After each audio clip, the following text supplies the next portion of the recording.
Welcome to Masonic Memories, where we chat with senior members of our lodge and reminisce about events, people, and their contributions to our fraternity. Pull up a chair, grab a coffee, and listen to the way things were back in the day as we meet on the plum, act on the level, and part on the square. Today we traveled to Westerly, Rhode Island, and spent a couple of days with Tommy and Doreen Stafford. As you look at these pictures from Tommy's installation in 1993, I want to thank Tommy and Doreen for their warm hospitality shown to Kathleen and me. In our discussion with Tommy, we reminisce, but more importantly, Tommy impacts some timeless wisdom that he developed in the last 80 years. As a bonus, we have a short video about the music scene in Liverpool during the 1950s and 1960s. Doreen describes the dance and music craze known as the Mersey sound of that time in Liverpool. Sit back and listen to the words of wisdom from Tommy and a description of the Beatles' hometown in the late 1950s and early 1960s. Well, today we're in Westerly, Rhode Island, sitting down with worshipful Tommy Stafford. Tommy, it was a pleasure being with you here yesterday and for the rest of today. But let's talk a little bit about United Brethren Lodge. Well, first of all, I want to say welcome to the lovely state of Rhode Island, to the Plymouth Plantation and part of the colonies. But welcome anyway. Yeah, it was a great time yesterday. We had a great meal and we had a beautiful scenic view too to enhance the meal, and we had great company as well. Absolutely. I joined the lodge actually in 1984. And I was sponsored by Worshipful Wendell Williams, gentleman. The reason for joining the lodge was I was about to join the Lord Lever Lodge, which is Lever Brothers in Port Sunlight, which is just across the sea from Liverpool, and they had a big lodge there, and all the Lever Brothers were Masons as well, and they run a great organization. But I was about to join them, and a very close friend of mine, and it was at the time where the Masons, you had to be invited in. And a good friend of mine, Doug Leonard, who was a Mason at that lodge, asked me, did I want to get my feet wet? So I said, yeah, and that was back in 1978. But in the meantime, I came over to the United States in 1978. So the ground for me becoming a Mason was well set. So then once I got here, Doreen's Uncle George, who was a Mason and a Shriner down in Florida, came up to see me and got wrapped up with Wendell Williams. And he told Wendell Williams that I was anxious to become a Mason, so Wendell Williams did the rest. Do you remember how many people you joined with? I joined with three, actually. One was Barry Karras, who was an actor, and I believe the other guy's name was Bernie Dodgy. I can't remember who the third guy is because I think he dropped out. Barry Karras, if I remember, was in a Fruit of the Loom commercial. Yeah. As maybe the grapes or the banana or one of those. Yeah. Also on the lottery. Correct. Yeah. He did the lottery. I was proud of when I saw this picture in the store and said, I know that guy. His wife is a sweetheart too. Do you want to talk about the third degree dinners that we had? Well, I think my wife misses them more than me. Because it was something which was pretty important to her. They were able to get together as wives and do the dinners. And even though I got credit for them, do the dinners and spend time with the rest of the wives. And they were a very, very close-knit bunch. And they used to converse and do things as well, like crafts and stuff like that. And they just had a great time. And I'm sure that was enhanced by the fact that after the dinner, they'd all partake in a few glasses of wine. So it made the evening worthwhile for them. So when we came down for collation, my wife was there, so we didn't need to hang around for each other, and you leave after the collation. Do you remember who taught you the cipher? Um, Actually, nobody really taught me the cipher. Is that why your ritual is so bad? Yeah. Nobody taught me the cipher. And it was done, the nearest I got to that was some people mention it in Lodge of Instruction. And the only one who really spent time with me with the cipher was Jack Lyons, who was my sponsor going in line. And he spent time with me, and then the rest of that I was on my own, and I had to pick up and do this and do that, and try and memorize the best way I could. So you joined in 1984. Yeah. I think by 1994 you were master of the lodge. Well, I was master of the lodge in 1993, and my term finished in 1994. It was a really it was a great time too, because I really enjoyed doing it, and it was a wonderful experience. It really was a wonderful experience. Are there any things you remember in particular? Yeah. One, I was very, with being in radio as well, I worked very closely with Mary Dalfy, who was in charge of human services in Marlborough. And I remember her and I would talk a lot, and sometimes I'd have her on a show on Sunday morning. And she called me up one day. She said, I know you guys help out a lot. But she said, it's around Christmas. And what had happened is she had a family that had just come in under duress circumstances from Brazil. And they had absolutely nothing at all. So she asked me, could we help in any way? So I said, leave it with me. So I had a brief consultation with our people, our wardens and brethren, and we helped her out. We got a kids some bicycles, and we got an array of food to see her well through Christmas and into the new year. And it kind of brought tears to my eyes, because I'd never been in a family that did without, and they were trying to get by with, so we helped them out. And they were very grateful. And first time I've seen a woman cry with her kids. You mentioned your radio show in Marlborough. Yeah. Let's put in a plug for your radio show now. I believe they call you Sir Thomas of the turntable. No, it's Sir Thomas of the turntable. Yeah, that's what my nickname is on the air. And everybody calls me, and they call me up and they say, "This Sir Thomas." People stop me in the street and say, "You sound like that guy on the radio, Sir Thomas of the turntable." I said, "No, it's my brother." And it's every Saturday morning here in Westerly? Yeah, Saturday in Westerly at 10 o'clock. It's on wblq.net. And it usually runs anything from 4 hours to 5 hours. And there's two of us who do that shift.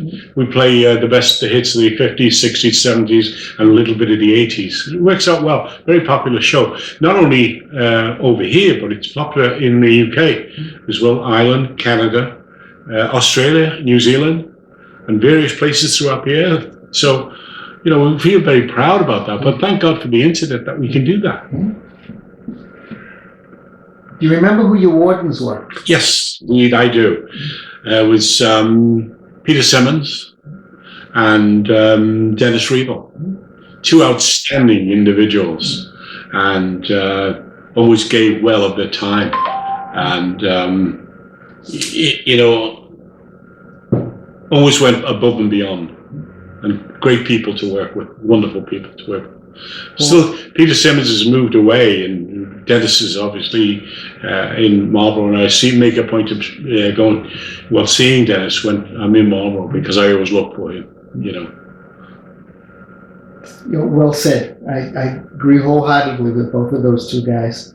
How about the secretary? Who was the secretary? Bob Bailey. Mm. Bob Bailey. Bob Bailey was. I always regarded Bob Bailey as one of the assets of the lodge, because he was always there to fill in the gaps, to help you out, to do various things for you, and would help in doing the communication. And I can write, no problem about that. But he would say, hey, you need to say it this way, don't say it that way. But what an asset, what a nice guy Bob Bailey was. True gentleman. Oh yeah, a gentleman. It really was. Do you have any regrets when you were master of the lodge? Yes and no. Yes. The regret was there was like some internal strife regarding Scottish Rite and York Rite, and I was forever getting pestered about my inability to recognise Scottish Rite, not Scottish Rite, but York Rite, and probably Scottish Rite as well. And it put me off that much. We were in prime position to win the Grand Masters Award, and I chose not to go through with it because of that. Because I didn't think that would be an honest appraisal of what we are as a lodge. And it kind of upset me as well. But on the other hand, I think I should have gone through with it and disregarded what they say. But, my conscience got the better of me. So. You have a great sense of humor. Is there anything funny or any funny episodes while you were master? Well, or was it all the time? No, mostly all the time, to be honest with you. We were part of our Grand Masters Award, and we had to use beautification, and we ended up painting one of the rooms in the lodge itself, in the upper portion of the lodge. And I can always remember Peter, and forgive me, Peter, I'm sorry, but I've got to tell the story. I remember Peter bringing this roller device he just bought, and he said it's the bee's knees, it'll do everything. And he says, all we got to do is fill this container, pump it up, and then get the roller and go up and down the wall with it. Well, he filled it up, and we pumped it up and everything else. Anyway, we're halfway through it, the paint's going everywhere. On the floor, on the ceiling, on the doors and everything else. And it was just funny. We just started laughing, that was funny. Do you remember who you appointed in line? Yeah, Jack Lyons. Oh, good appointment. Oh, yeah. Any colorful people in lodge? Yes, Lee Whittemore, Joe Arcanian. Joe Arcanian was fabulous, and Jack Lyons. Do you remember Joe Arcanian's tattoo? Can you tell me about that? No, I don't.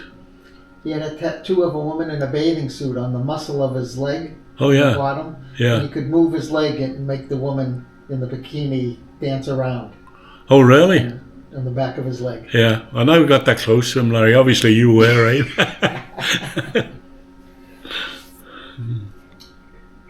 Do you have any stories about traveling to other lodges? Used to travel to Hudson a lot, Maynard, Southborough, Framingham, Natick. Also to lodges outside the jurisdiction. And also too, I did some travelling in lodges after I was made a Mason in the UK. And one of them was the Lord Lever Lodge. Tell me about that. It was in February one year, and they were due to have Robert Burns night, but because they knew I was coming, they had a Robert Burns night on the night that they met in February for me. So they held it. So it consisted of eating haggis and drinking scotch. And it was actually, it was a very, very nice meal. I liked it very much, and that was good. And it's funny because their symbolism is a little bit different towards when you address the worshipful master, and I won't disclose that on, while we're filming. Okay. But it was too. But also too, I had some visitors here, and I brought them from the UK who were Masons, and we brought them into our lodge, and they used to marvel at what we were doing. You had a list of names of people that meant a lot to you in lodge. Can you go through those and tell us? I'm sorry, say it again. You had a list of names of people that meant a lot to you in lodge, and that you remembered. Like the O'Leary brothers. Ooh, the you O'Leary. want to talk about some there of those was people? Perry O'Leary. He was the Tyler, and he was. The reason why he was Tyler. He didn't want to go in line because he smoked too much, because he always liked to have his smoke outside the door.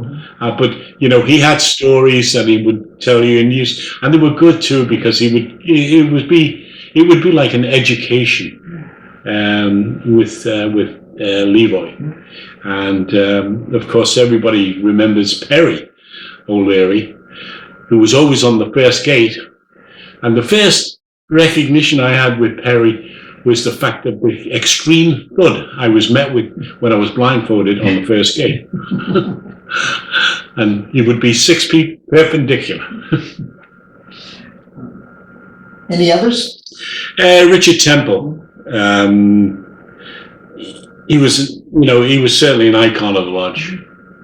He finished up as Secretary Emeritus, and he was a gentleman. I remember signing the bylaws in his old lawyer's office in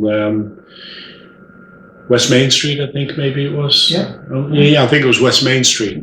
And I remember signing the bylaws of his in his office, and him chatting to me briefly about the Masons and everything else.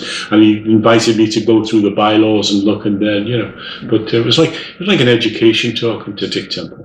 I think he was secretary for 50 years. Yes, I think he was. I think you're right. The organist. Fran Darby. Yeah, character, brilliant musician. Lived in Southborough, and was a member of our lodge and also the Southborough Lodge. But I think he was organist in both, wasn't he? Yeah. Yeah. Do you realize he made the altar that we have? I'm sorry? You realize he made the altar? Oh, I didn't know that. Yeah. Wow. That's incredible. Beautiful altar, that too. And with the secret compartments. Oh, sorry, I shouldn't have said that. But he was always a good source of information, and he would always put you right on floor work and ritual as well. But he was an incredible man. He was essentially one of the pillars of the lodge, and as was Dick Johnson too. Anyone else you want to talk about? It's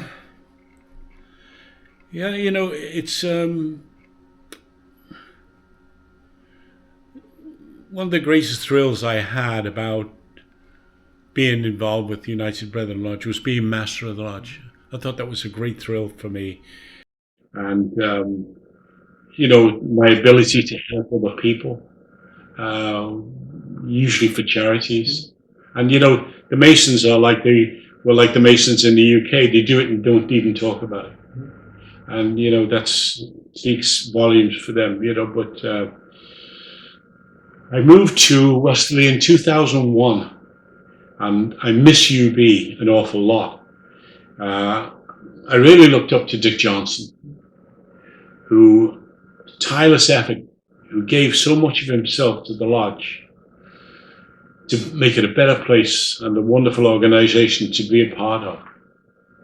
I watched that lodge grow from 1984 until I was master, or way beyond master, in 1994, 96, 97, 98, to become such a powerhouse. And because of the effort of Dick Johnson, who did a wonderful job and, sacrificed an awful lot of his own time and his own family time for the well-being of the Masons.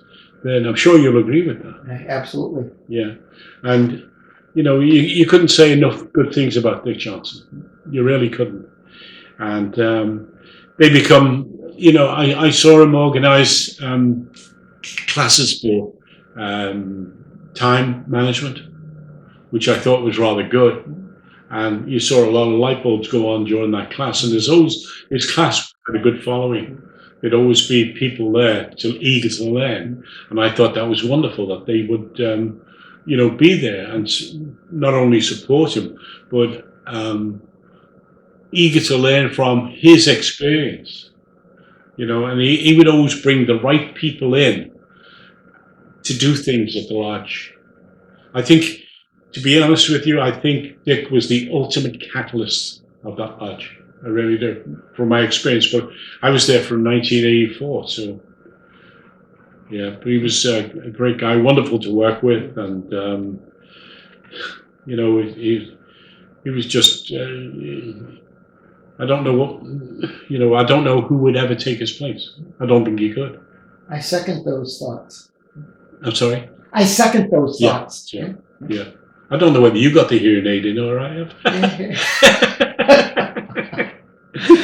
Oh, it's tough to get old, isn't it, Tom? Oh, I know. Anything you want to tell to new Masons? Well, I want to mention too. I had the wonderful experience and the privilege of being elected as District Deputy Grand Secretary, which meant that was under Right Wishful Al Campbell. And Joe Arcanian was the Marshal, or the Master of Ceremonies, as they call it in Rhode Island. And that was each visit with Joe Arcanian and Al Campbell was an education. And an education in a funny way, because Joe Arcanian had the same type of humor that I did. And we would laugh about certain things. But, it was educational in so much as that you went to Framingham Lodge and you saw Paul Revere's signature. I thought that really impacted me, to see somebody as old as that still on record with his signature on it. I thought that was familiar. Anyway, in the end, we actually became the Three Amigos. The Three Amigos, because they used to laugh, and we used to do all kinds of crazy stuff. And Al Campbell, he always seems so serious. But my God, what a funny sense of humor he had. He really did. But my advice to any Masons coming through is usually members of family people, and who have commitments. Never treat your family as a second to the Masonic Lodge. Always treat them first.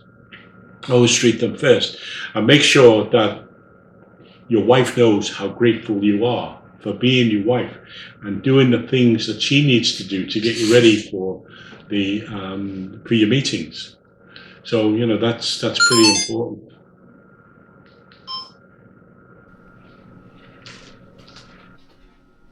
Is there anything else you want to talk about, or anything we Well, missed? just some advice to incoming masters. Sure. And my advice to new masters would be to look at the previous past masters who have been there before you and dedicated so much of their life for the well-being of the lodge. The likes of Dick Johnson, Walter Vickers, outstanding individual, David Silvernail, Frank Foss, Al Campbell, Carl Hedberg, Ed Craig, Frank, and many, many more. Murad Meridian, and a lot more. They would be, if it wasn't for them, I don't think we would have a good lodge, because they all laid the foundations, each and every one of them. And so I would say to any master coming in or thinking about coming in, be respectful of the past masters and think about what they did in order to get the lodge to the level it's at now. Because without them, you wouldn't be there. So all I can say to them is always leave your eagle at the door. Don't bring it inside the lodge. or demonstrate it publicly, leave your ego at the door. So, and just bear in mind, always keep in mind that harmony is the strength and support of all good institutions, and to get rid of any infighting. As master of the lodge, that's what you're responsible for. You're responsible for bringing harmony into the lodge, getting rid of infighting, making sure that people mix well together. They don't need to like each other, but mix well together and can get on together to get things done. Because you know what?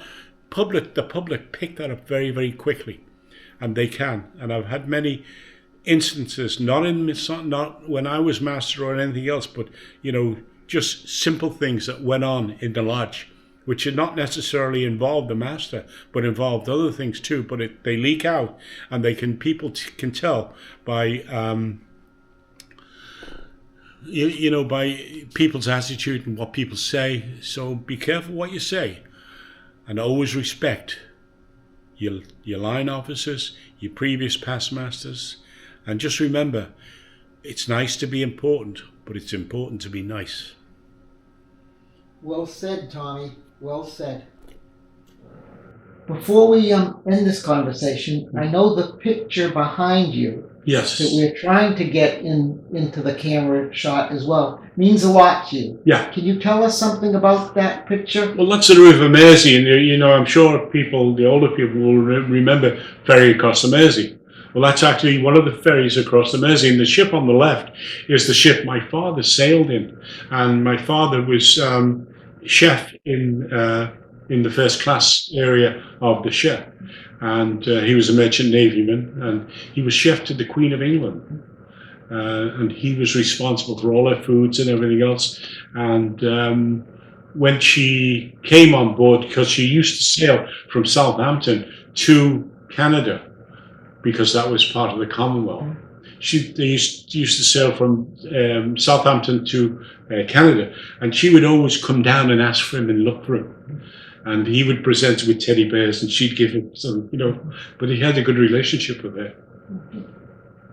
You also told me about two of the buildings there were washed and got the dirt off. Oh, yeah. From World War II bombings? Yeah, from all the dust of World War II bombings. The two buildings on the right, the one in the black building is the Royal Liver building, and the one is on the right is the Mersey Docks and Harbour Board building, and the India buildings. Oh my God, I forgot what the name was now, but it's I think it was like not the Customs House, but it was something like that. But they were very, very prominent buildings. They actually have a nickname, and it's called the Three Graces, because there was three cleaning ladies who were called Grace who looked after each building. So they aptly named them the Three Graces. Tommy, I've enjoyed yesterday. I'm enjoying today, and may we do this again sometime soon. Oh, absolutely. Absolutely. Any last thoughts before we close the door? Just, it's important that the lodge continues to succeed.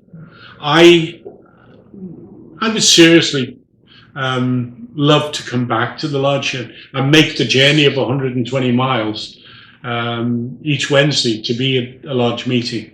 I really would.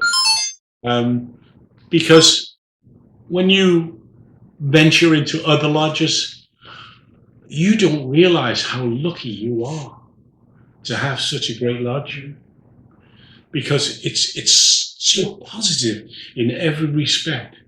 The Angel Fund impressed me very much. The things Dick Johnson did always impressed me.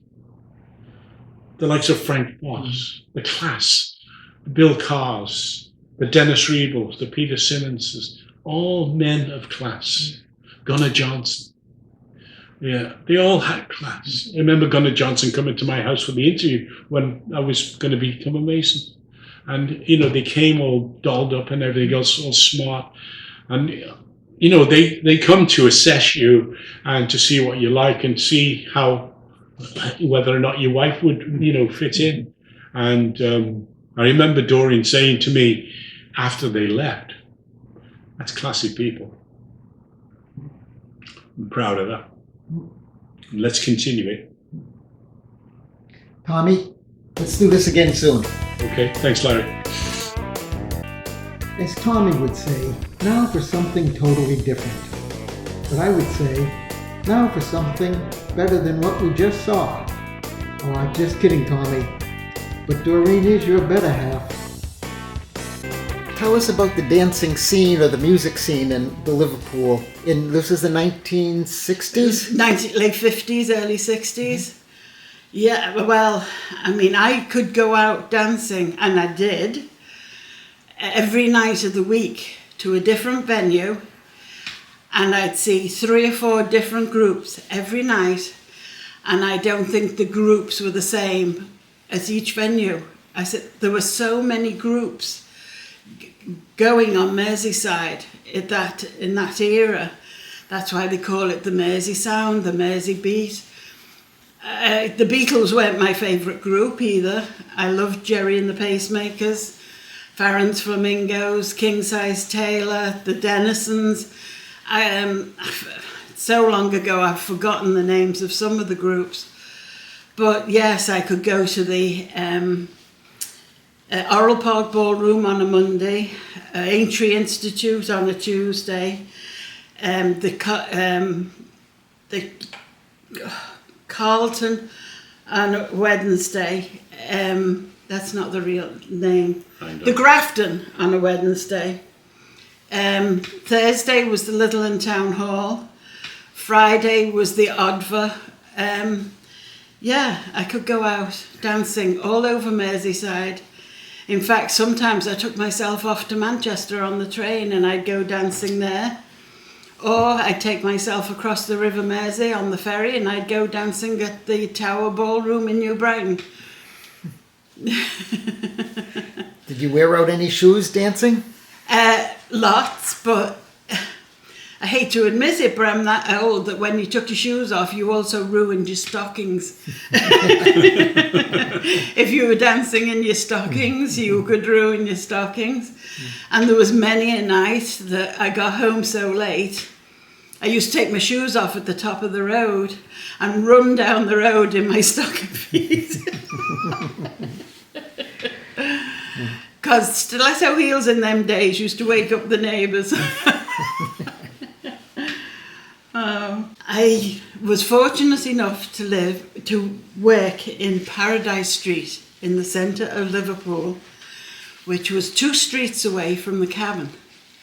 And when they had afternoon sessions, I used to delight in going and dancing. And then I would, on my way back to work, I'd go through British Home Stores, buy myself an egg and tomato sandwich, and I'd sit at my desk and eat it because I'd spent my whole hour lunchtime dancing. My boss used to come in and he'd stand at the side of me and he would go, "Oh no, look at your hair, it's soaking wet. You've been dancing at the Cavern again."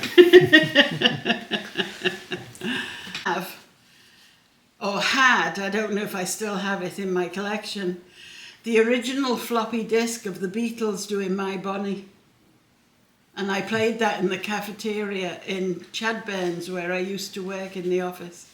Yeah, I would just have loved my children to have had the same teenage years I had. It was just a wonderful, wonderful experience. And I'm amazed that people have asked me, did you keep your membership card to the Cavern, to the Iron Door, to the Aintree? No, I never, because I didn't think I'd be talking about it when I was 80 years old.